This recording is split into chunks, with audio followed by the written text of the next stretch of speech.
Net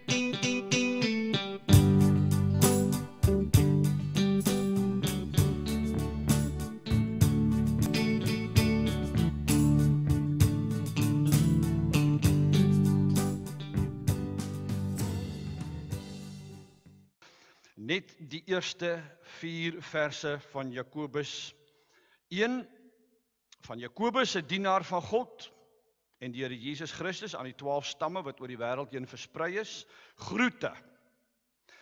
My broers en susters, julle moet baie bly wees wanneer allerlei beproewings oor julle kom, want soos julle weet, as julle die geloof, die toets deurstaan het, stel dit julle in staat om te volhard. En die volharding moet einduit volgehou word, sodat julle tot volle geestelike rypheid kan kom, sonder enige tekortkoming. Eendag lank gelede, het 'n mismoedige dogter by haar pa gekla oor hoe sleg die lewe haar behandel, en dat sy net nie meer kans sien om aan te gaan nie. Sy was moeg daarvan om te spartel en te spook, om gedurig net kop bo water te hou. Die een probleem was nog skaars opgelos, sê sy vir haar pa. En dan is daar alweer 'n volgende een wat voor my deur staan. Haar pa, wat 'n bekende chef was, het haar toe in sy kombuis ingeneem, 3 potte vol water gemaak en elkeen afsonderlik op 'n vuurwarm plaat op die stoof gesit. Toe het hy 'n paar aardappels, 'n klompie eiers en 'n handvol gemaalde koffiebone in elkeen van die potte gesit en geduldig gewag dat die water moet kook. By die tyd was die dogter al erg omgekrap en geïrriteerd en het haar misnoë openlik bekend gemaak. Sy kon die punt van dit alles nie insien nie. Sy kon praat met pa oor haar probleme en pa is besig met een of ander eksperiment. Nadat die water vir 20 minute gekook het, het die pa die stoof afgesit, die aardappels en die eiers uitgehaal en die koffie in 'n beker gegooi. Toe vra hy vir haar, my kind, wat sien jy? Ek sien aardappels, eiers en koffie, het sy kort afgeantwoord. Kyk weer, het die pa gesê, kyk mooi. Hy het een van die aardappels vir haar aangegee, sy het opgemerk die aardappel was sag. Hy vra toe vir haar om een van die eiers te neem en die dop te breek, sy sien die eier is hard gekook. Laastens bied hy haar die beker met koffie aan en sy drink daarvan en die aroma van die koffie helder haar gesig op. Vader, vra sy toe weer, wat is die sin van dit alles? Die pa verduidelik. Jy sien my kind, die aardappels, die eiers en die gemaalde koffiebone het almal 'n gemeenskaplike bedreiging gehad, naamlik die kokende water. Al 3 het egter anders gereageer. Die aardappel was eers sterk en hard en onverbiddelik, maar die kookwater het dit sag en swak gemaak. Die eier was sag en broos aan die binnekant, met net 'n dop aan die buitekant om dit te beskerm, maar die kookwater het die eier hard gemaak. Die gemaalde koffiebene is egter uniek en uitsonderlik, want toe dit met die kookwater in aanraking kom, het dit die water verander en in iets heeltemal nuuts omskep. Watter een van die 3 is jy? Het die pa toe vir sy dogter gevra. Hoe reageer jy, my kind, wanneer probleme swaar kry en al die teleurstellings van lewe oor jou lewenspad kom? Is jy die aardappel, is jy die eier of is jy die koffiebone? Die dogter het opgestaan, haar pa omhels en hom 'n drukkie gegee. Sy het die boodskap helder en duidelik gekry. Die vraag is nou vanmôre, broer en suster, het jy al die boodskap gekry?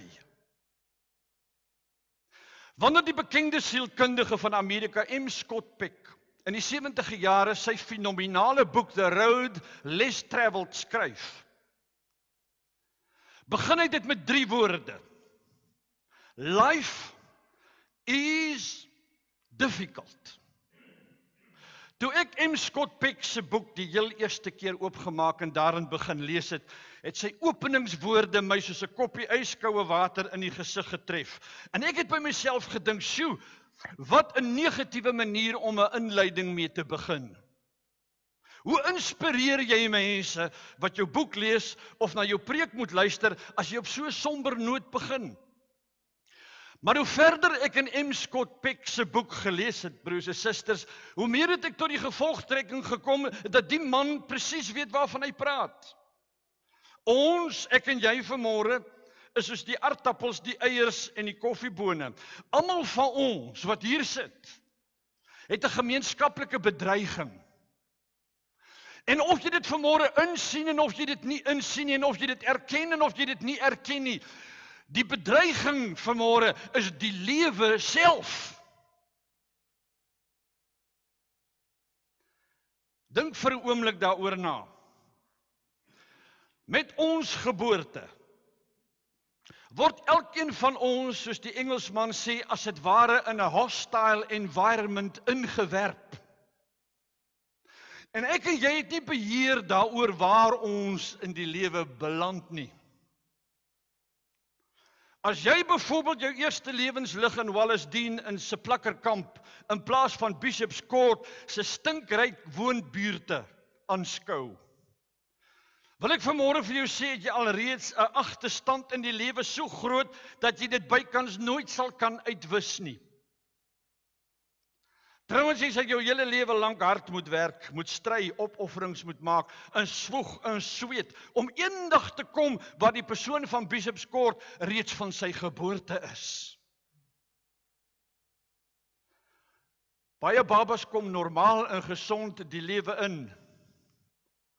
Maar baie babas word vanmôre gebore met 'n hartdefek of met swak longetjies. En dis nie iets waarvoor hulle gevra het nie, dis nie iets waarvoor hulle gekies het nie. Dis vanweë genetiese oorerflikheid voortydig aan hulle gegee, aan hulle uitgedeel. En vir die res van so 'n kind se lewe mag dit dalk 'n stryd wees om gesond en regop te bly. 'n Stryd om oorlewing. Dit maak dus nie saak waar jy jou vanmôre op hierdie aardbol bevind. En of jy hier in die suidpunt van Afrika sit, en of jy iewers in Ethiopië of in Rusland of Amerika is nie. Die feit van die saak is, die lewe is van voor tot agter vol moeilikhede. Die lewe is vol onregverdighede. Die lewe is gevul met probleme. Selfs Donald Trump sal dit moet toegee. En broers en susters, dit is nie net M. Scott Peck wat hierdie dinge sê nie. Sommige van die Bybelskrywers het dit eeue gelede reeds gesê. Volgens Job 5 vers 7 is die mens vir swaar kry gebore. Die skrywer van die boek Prediker in die Ou Testament, in Engels Ecclesiastes, vertel vir ons hoe hy hom voorgenem het om die lewe te geniet. Iets wat alle mense graag en veral jong mense wil doen. Wanneer jy die vleur van jou lewe is, wil ek die lewe geniet. Maar die prediker sê al wat hy gevind het was moeite en verdriet. Hy het gevind dat die lewe van die wieg tot die graf 'n sirkelgang is wat gevul is met swaar kry, wat uiteindelik op niks uitloop nie. Aan die einde van die pad, sê die prediker, is die begrafplaas ons almal se voorland. Paulus in die Nuwe Testament sien die lewe van begin tot einde as 'n wedloop, as 'n maraton. Maar reken ook stellig in Efesiërs 6 dat ons in 'n eindelose stryd teen opponerende magte gewikkel is. Volgens hierdie deurwinterde godsman verg dit niks minder as 'n volgehoue geveg om jou geloof in God tot die einde, tot die laaste asemteug toe te behou nie. 'n Geveg wat nie deur almal gewen word nie. Wanneer die lewe druk en probleme die een na die ander opduik, die kinders siek word, jou man sy werk verloor, die agterstallige skuld begin ophoop, is dit maklik uiteindelik om by God verby te kyk, jou geloof en jou vertroue in sy voorsienigheid te verloor. Dis menslik.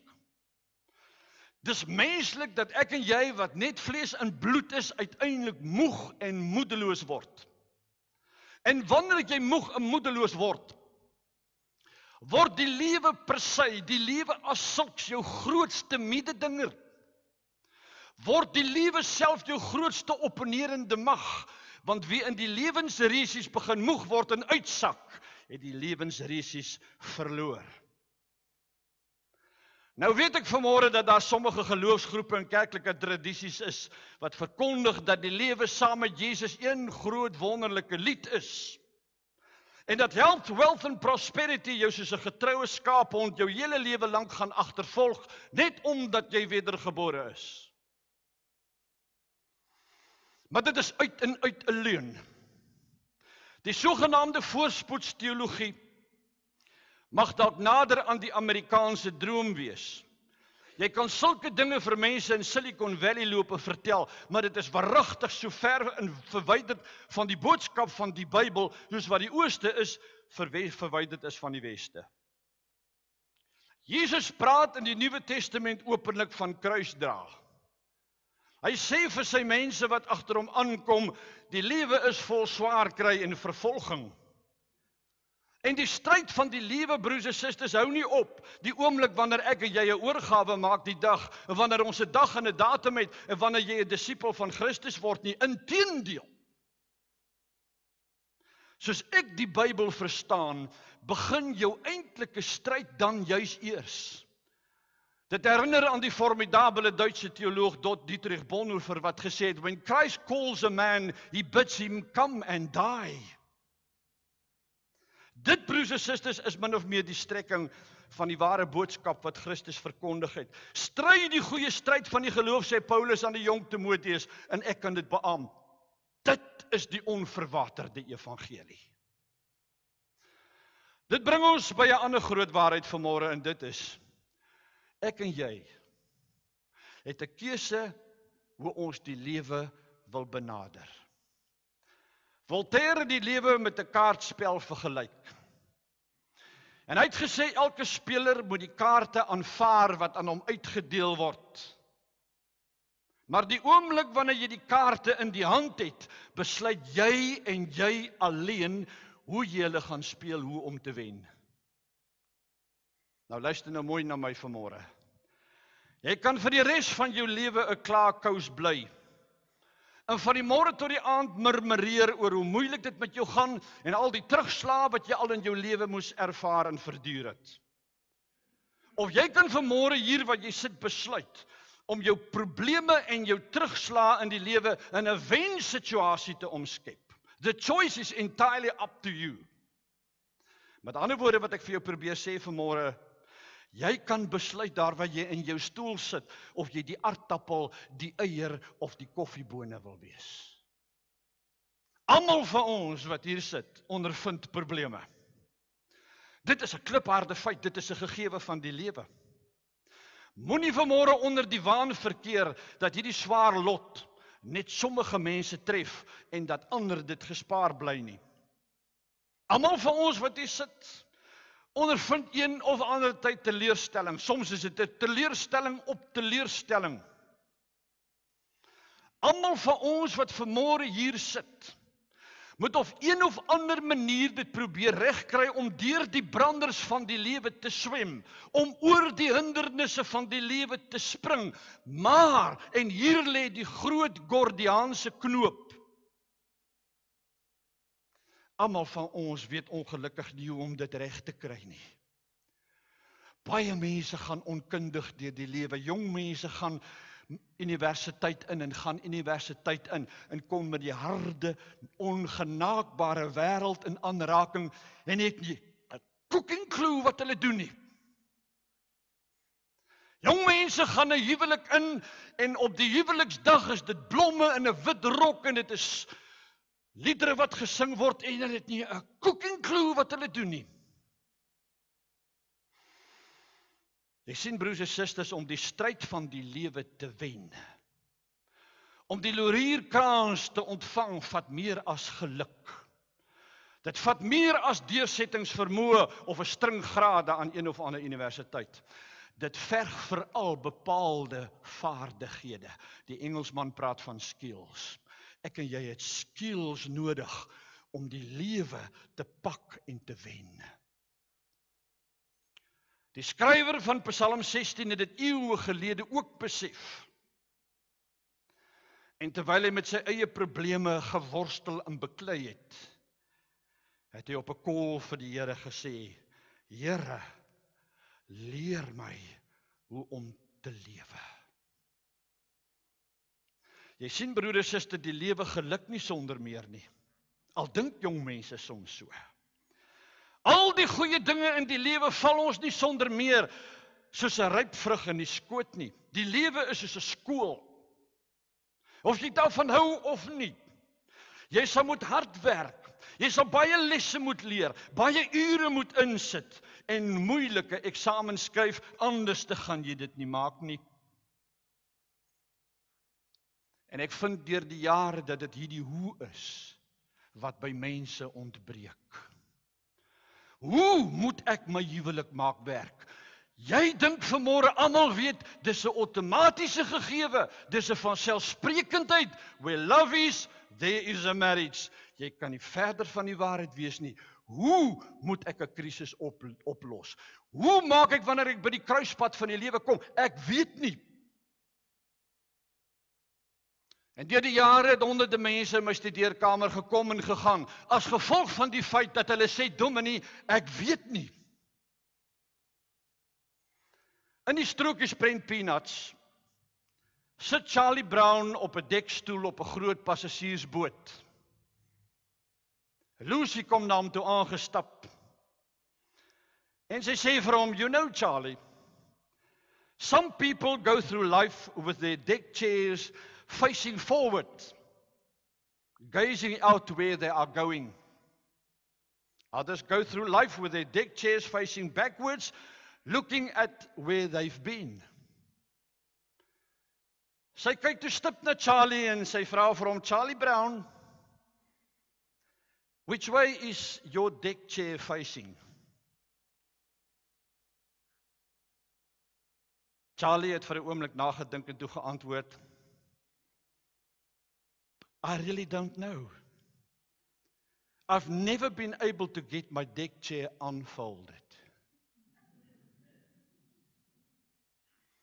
Die punt wat ek wil maak, broers en susters, is die deursnee mens van ons dag weet nie, het nie die know-how nie, het nie die vaagste idee om die lewe aan te pak as 'n stryd en uiteindelik as 'n oorwinnaar aan die kant uit te kom nie.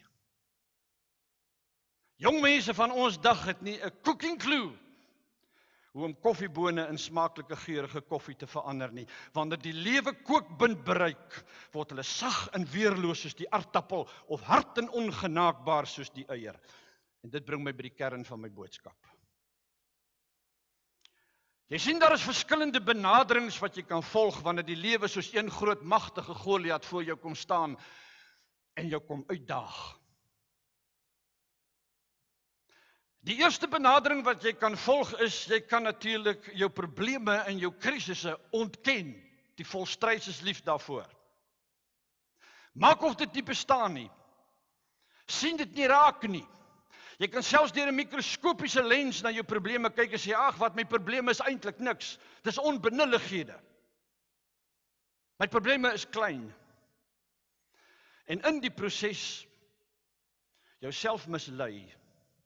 Want die kans is groot dat jou probleme jou soos jou eie skaduwee vir die res van jou lewe gaan bly agtervolg. Jy gaan die mens wees met dieselfde goed in jou lewe oor en oor sukkel tot die dag van jou dood toe. Daar kan 'n tweede benadering wees. En dit is dat jy kan vergeet van jou probleme in die hoop dat die probleme van jou sal vergeet, dat hulle van self sal weggaan of dat probleme hulle self sal uitsorteer. Ek weet nie wat om met die kinders te maak nie, maar ons los dit maar so 'n bietjie op hold. En kyk wat gebeur. In die proses voer jy eierdanse uit, jy hardloop kringe om jou krisisse en jou worries. Die probleem is dat jy met 'n skok een of ander tyd agterkom dat probleme nie van self weggaan net omdat jy van hulle vergeet nie. Hulle kleef so skulpe aan 'n rots. Die derde benadering is, jy kan na jou probleme bly staar, daarna kyk, soos 'n muis na 'n slang kyk wat gehipnotiseer is. Maar die gevaar is hoe langer jy na jou probleem bly kyk, sonder 'n goeie plan van aksie, hoe groter word die gevaar dat dit mettertyd in gestalte gaan toeneem en dat jy in diep moeilikheid gaan beland. En dan natuurlik vierdens kan jy ook natuurlik jou verantwoordelikheid ontduik deur jou probleme op ander af te skuif. Ons land is redelik bekwame en onderlê in hierdie bepaalde metodiek. Skuif jou probleme af. Die regering na die plaaslike regering toe en die plaaslike regering na die bevolking. Dis die heel maklikste uitweg. Maar dis altyd iemand anders se skuld behalwe jou eie. Dis altyd die dominee se skuld of die dokter se skuld of die onderwyser of die skoolhoof se skuld. Dis my vrou se skuld, dis my man se skuld, dis die kinders se skuld. En hierdie benadering, broers en susters, is al deur eeue deur mense binne en buite die kerk gevolg. En miskien werk dit vir 'n klein groepie mense. Miskien werk dit vir jou vanmôre. Vir jare al pak jy die skuld op jou vrou of op jou man. Vir jare al soek jy die probleem van die kerk by die dominee of by iemand anders. Maar weet jy wat, broer en suster? Weet jy wat? Deur hierdie benadering te volg, bly jy in die prosesse armsalige gees wat niks in die lewe leer en nooit ooit tot nuwe insigte kom nie. Wat 'n tragiese toestand vir 'n mens om in te verkeer. Nou is die vraag vanmôre, hoe moet ons dan die lewe met sy krisisse en met sy probleme wel benader? Ons het nou tot dusver gehoor hoe ons dit nie moet doen nie, maar wat is die regte benadering? Alright, hou jou stoel vas. Want jy mag dalk een of twee dingetjies hoor wat jy nie wil hoor nie. In die eerste plek wil ek vanmôre vir jou sê. Die eerste ding wat ek vir jou wil sê is, jy en ek moet by 'n punt kom dat ons erken, die lewe is nie 'n gelyke speelveld nie. Om die waarheid te sê, die lewe is jou en my nie 'n speelmaat nie. En hoe gouer ons dit ontdek, hoe beter. Die lewe is nie, soos die Duitsers sê, ein Zuckerlecken, 'n piknik nie. Die lewe het sy opdraandes en sy afdraandes. Die lewe is vol skerp snykante. Baie mense gaan bloeiende deur die lewe. Ek lees nou die dag van 'n ouer paar wat hulle oudste seun in 'n tragiese motorongeluk verloor het. En ek dink, dit moet nooit met 'n ouer gebeur nie.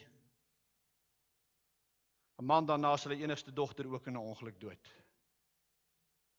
En ek het by myself gedink, Here, die lewe is nie regverdig nie. Die lewe is net nie regverdig nie. Terwyl sommige mense die lewe as een groot plesierboot ervaar, en reis van een landstreek na 'n ander, en die lewe geniet, is daar ander mense wie se bekers oorloop van trane en smart. En ek het hardop vir die Here gesê, spaar my tog sulke onmenslike beproewings, maar ons weet dit is nie altyd moontlik nie. En die tweede ding wat ek vir jou wil sê vanmôre is, broers en susters, sien die lewe vir dit wat dit is. Naamlik 'n paradoks. Kom ek verduidelik wat ek daarmee bedoel. Jy sien, broers en susters, die klipharde feit van die saak vanmôre is dat aan die een kant is die lewe 'n plek vol probleme. Die lewe is gevul met mislukkings, frustrasies, neerlae, teleurstellings. Alles dinge wat ek en jy so ver as moontlik in ons lewe probeer vermy, want dis dinge wat seer maak, dis dinge wat pyn bring, dis dinge wat ons hart seer maak. Daarom wil ons dit vermy. Aan die ander kant is die klipharde feit weer, broers en susters, dat dit juis probleme, mislukkings, frustrasies en neerlae is, wat vir jou en vir my vanmôre die guldige geleentheid bied om 'n meer volwasse mens te word en 'n meer sinvolle lewe te lei. Jy sê dalk, okay, wag nou. Stop die bus, ek het jou iewers nou verloor. Wat bedoel jy hiermee? Bedoel jy hiermee dat ons juis eintlik krisisse en teleurstellings en moeilikhede in ons lewe moet verwelkom? Kom ek sê vir jou broer en suster, 'n lewe sonder probleme en sonder krisis, en ek sê dit vanmôre nie maklik nie.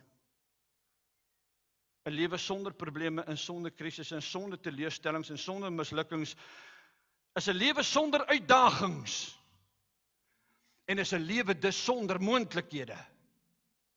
'n lewe sonder stryd, it's a life not worth living. Mense wat sonder enige probleme of krisisse deur die lewe gaan, is pathetic. Want sulke mense leer nie een enkele ding nie een enkele les nie. Benjamin Franklin was reg toe hy intertyd gesê het, those things that hurt instruct. As dit altyd net met jou goed gaan, jaar in en jaar uit, en jou besigheid floreer, almal in die huis is gelukkig, en die geld kom in, en die kinders is gesond, en die lewe is een rose geur en maanskyn,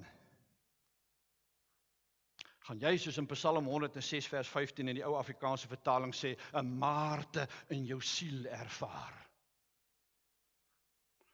Want as 'n ou Arabiese spreekwoord wat sê, son skyn daar alleen maak woestyne, en om 'n woestynlewe te hê, al het jy 100 miljoen rand in die bank, of 2 biljoen rand in die bank soos Donald Trump, is 'n pathetic life.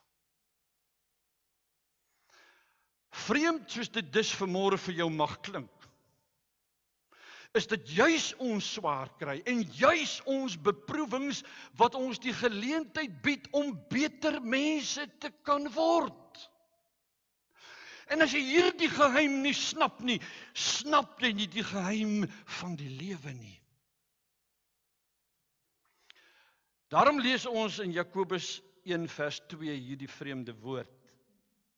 My broers en susters, julle moet baie bly wees wanneer allerlei beproewings oor julle kom. En vir jare het ek nie kans gesien om oor hierdie teks te preek nie.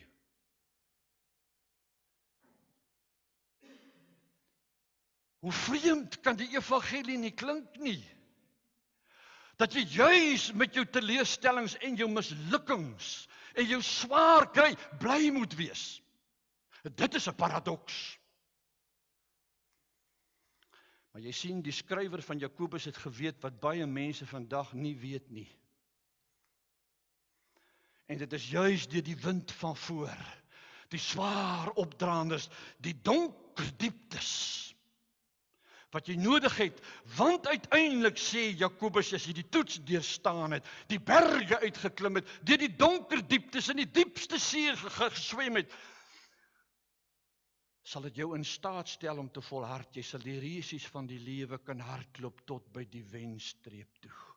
En hierdie volharding, sê Jakobus, sal 'n geestelike rypheid en 'n volwassenheid in jou bring, waarsonder 'n mens nie eendag kan doodgaan nie. Hier lê die kruks van die saak. Hier is die sleutel wat die deur na sukses en groei en vernuwing in jou lewe kan oopsluit. Jy sien, broer en suster, hoe bitter graag ek en jy ook al vanmôre dinge soos pyn en hartseer en mislukkings en neerlaag gespaar wil bly, kan ons streng gesproke nie 'n sinvolle en 'n opbouende lewe daarsonder hê nie. Paradoks. Kom ek verduidelik. Jy sien, elke probleem of elke krisis van watter omvang, van watter aard ook al in jou lewe, en hier's van ons wat kan opstaan vanmôre en ons vir uur lank kan skok met seer ervarings van die verlede. As jy dit nie in jou lewe het nie, is daar geen ding in jou lewe wat jou uitdaag om oplossings daarvoor te soek nie. Dis juist die probleme in die krisisse by die kantoor, by die personeel, by die kinders, in jou eie lewe, wat jou uitdaag om hierdie probleem vir jou, hierdie Goliat vir jou, op 'n kreatiewe manier te benader en om hom uiteindelik op die grond te kry. Elke keer wanneer jy 'n probleem of 'n krisis die hoof bied, groei jy dus nog 'n klein stukkie in jou persoonlikheid. Elke keer wanneer jy die krisis en die teleurstelling oorwin, verander dit jou as mens nog 'n klein bietjie. Word jy die gemaalde koffiebone in die kookwater, kom die ware karakter karakter, die rotsvaste karakter stelselmatig na vore. Wanneer jy wen, word jy soos die koffiebone in die kookwater in iets nuuts omskep. Dis nie dieselfde mens 20, 30 jaar gelede wat jy nou is nie. Mense kyk en sê, wow, hierdie persoon het verander, Anna het verander, sy is nie meer dieselfde mens nie, daar's 'n diepte in hierdie mens. Die Bybel stel dit anders. Na mate ek en jy stry en veg en beklei en wen, word ons al meer verander na die beeld van Jesus Christus. Word ons soos hy, die mens wat alle mense eintlik moet wees. Wat 'n uitdaging. Jy kan dus vanmôre bly soos wat jy is, 'n klaarkous, 'n kop in die bos tipe mens, 'n kritiese mens, mens wat gedurig jammer voel vir homself, met alles wat met hom gebeur, of jy kan jou probleme in krisisse, neerlae en beproewings omhels. Jy kan soos die Engelse sê, it embrace. En as 'n unieke geleentheid sien, om te oorwin, en om ryker en sterker te word, en sodoende karakter te bou. Ek sluit. Die lewe is 'n stryd. Daaroor hoef niemand van ons te twyfel nie. Natuurlik is daar mooi en sonskyn dae, wonderlike dae, die blessings sonder ophou in jou lewe. Jo, wat sou die lewe daar sonder wees? Die dag wanneer jy matrieksertifikaat kry en dit in die lug en opgooi vir almal wys, swaar kry, het uiteindelik sy vrugte afgewerp. Die dag wanneer jy gaan trou, die bruid, die man van jou drome, begin die kind se geboorte, die kind se doop of inseëning, al die wonderlike blessings, natuurlik is fantasties. Maar hoor wat ek vandag vir jou sê. Jy kan slegs die goeie dinge, die mooi dinge, die blessings van die lewe werklik waardeer. Indien jy ook vanmôre bereid is om die slegte dinge, die negatiewe dinge in jou lewe te embrace, te deel te sien van die pakket van die lewe, en vir my jouself te sê, ek gaan oorwin. As jy vanmôre dalk die aardappel, wanneer jy in die kookwater beland, word jy sag, broos en weerloos. Jou lewe val uitmekaar uit. Jy is soos 'n skip sonder 'n stuur, koersloos en drywende op 'n groot oseaan. Jou lewe gaan nêrens heen nie. Of as jy dalk die eier vanmôre, swaar kry en teleurstellings en mislukkings, het dit reg gekry om jou deur die jare hard en ongenaakbaar te maak. Jy's onvergewensgesind vanmôre. Krities teenoor almal, 'n verbitterde siel wat reken die lewe skuld jou alles. Of as jy die koffiebone, die stryd van die lewe het jou deur die jare ook verander, maar ten goeie. Want na elke terugslag, en na elke teleurstelling, en na elke mislukking, het jy opgestaan. Na elke inploffing het jy teruggebons. Niks in die lewe kry jou finaal onder nie. En jy word met die tyd slegs beter, sterker, meer volwasse. Jou karakter word aantrekliker. Almal sien na jou op vir raad en leiding, want jy het deur die smeltkroes van die lewe gegaan en soos gelouterde goud in die vuuroond gekom. Jy's God se beste produk. As jy vanmôre soos Charlie Brown nie mooi weet hoe dinge in die lewe in mekaar steek nie, en dalk jou dae en jou ure en jou lewe omspandeer om te wonder, hoe moet jy die dekstoele op die boot, jou lewensboot rangskik? Is ek vir jou innig jammer. Want jy die basiese geheim van die lewe nog nooit ontdek nie. En kan ek maar net vanmôre vra, dat die alwyse Vader in sy genade jou sal help. Ek laat jou dan vanmôre met die versigtiging van die skrywer van Psalm 16. Here, leer my hoe om te lewe. Amen.